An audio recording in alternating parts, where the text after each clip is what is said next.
നമസ്കാരം. നിരാമിത്ര ആയുർവേദ ചാനലിലേക്ക് ഏവർക്കും സ്വാഗതം.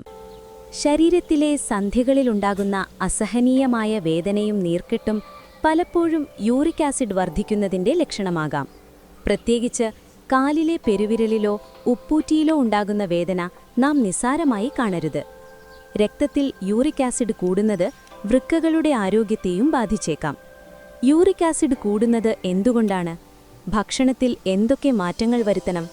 ഇത് സ്വാഭാവികമായി കുറയ്ക്കാൻ സഹായിക്കുന്ന ആയുർവേദ മാർഗങ്ങൾ ഏതൊക്കെയാണെന്ന് ഈ വീഡിയോയിലൂടെ നിരാമിത്ര വിശദീകരിക്കുന്നു. ആയുർവേദത്തിൽ യൂറിക് ആസിഡ് വർദ്ധിക്കുന്ന അവസ്ഥയെ വാതരക്തം എന്നാണ് വിളിക്കുന്നത്.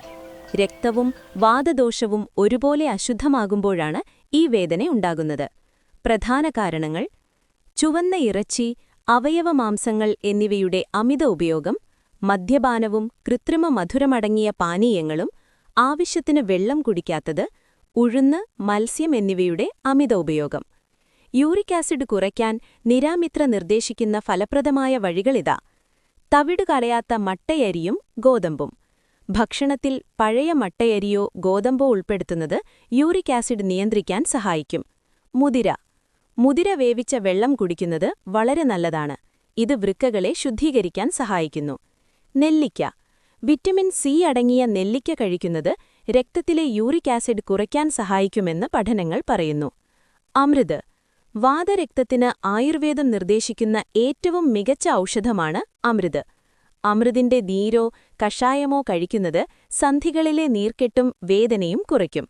ദിവസവും കുറഞ്ഞത് 3.4 ലിറ്റർ വെള്ളം കുടിക്കുക.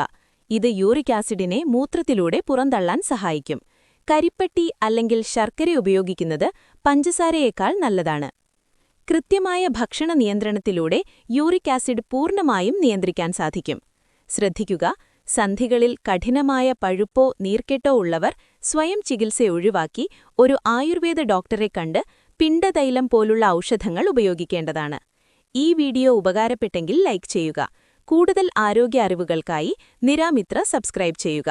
നന്ദി, നമസ്കാരം.